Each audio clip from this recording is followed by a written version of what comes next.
హైదరాబాద్లో తుపాకీ సంస్కృతి పెరుగుతోంది. బెదిరింపులు, అపహరణలు, దోపిడీల్లో ఆయుధాలు వాడుతున్నారు.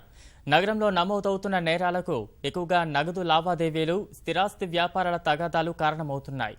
ప్రతీకార చర్యల్లో భాగంగా కొంతమంది స్వయంగా తుపాకులతో కాల్పులకు దిగుతుంటే మరికొందరు కిరాయి రౌడీలకు సుపారీ ఇచ్చి నేరాలకు పాల్పడుతున్నారు. భాగ్యనగరంలో తుపాకుల వినియోగం ఎక్కువైపోయింది. ప్రత్యర్థులను బెదిరించడానికి, లొంగకపోతే కాల్పులు జరపడం వంటి ఘటనలు తరచూ చోటు చేసుకుంటున్నాయి. దోపిడీలు, అపహరణలు, బెదిరింపులకు ఎక్కువగా తుపాకులు వాడుతున్నారు.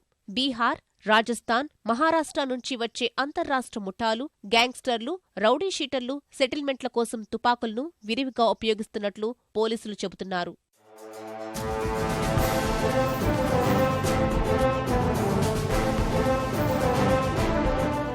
నగరంలోని 3 పోలీసు కమిషనరేట్ల పరిధిలో 1900 మంది రౌడీ షీటర్లు ఉండగా వారిలో 800 మంది వద్ద తుపాకులు, దేశీ రివాల్వర్లు, అత్యాధునిక పిస్టళ్లు, అక్రమ ఆయుధాలు కలిగి ఉన్నట్లు పోలీసులు భావిస్తున్నారు.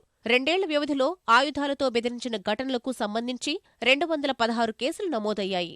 2014 ఎన్నికల నాటి లెక్కల ప్రకారం 9135 లైసెన్సు ఉన్న తుపాకులున్నట్లు తేలింది. దాదాపు 30,000 మంది అక్రమంగా ఆయుధాలు వినియోగిస్తున్నట్లు పోలీసు శాఖ అంచనా వేసింది. టాస్క్ ఫోర్స్ పోలీసులు కొన్ని నెలల క్రితం నేరస్తుల నుంచి స్వాధీనం చేసుకున్న నాటు తుపాకులు, రివాల్వర్లను పరిశీలించగా అవన్నీ బీహార్లో తయారైనట్లు తేలాయి.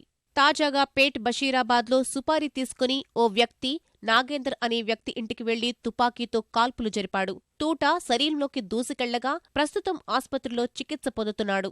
బోయిన్పల్లిలో 3 నెలల క్రితం కాంగ్రెస్ నాయకుడు యాదగిరిపై చిన్నా అనే నిందితుడు రివాల్వర్తో కాల్చాడు. రాజేందర్ నగర్లో ఓ నేరస్తుడు బ్యాంకులో పనిచేసే ఏజెంట్ను తుపాకీతో బెదిరించి నగదు ఎత్తుకెళ్లాడు. హిమాయత్ నగర్లో ఓ వ్యక్తి తన వ్యాపార భాగస్వామిని బేకరీకి తీసుకెళ్లి తుపాకీతో బెదిరించాడు. పెళ్లి బారాత్లో వరుడు తుపాకీతో గాల్లోకి కాల్పులు జరిగిన ఘటన పాత బస్తీలో చోటు చేసుకుంది.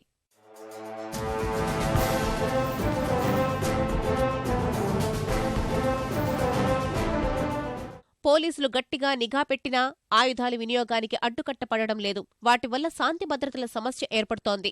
అక్రమ ఆయుధాలను ఏరివేసేందుకు ప్రత్యేక డ్రైవ్ నిర్వహించాలని పలువురు కోరుతున్నారు.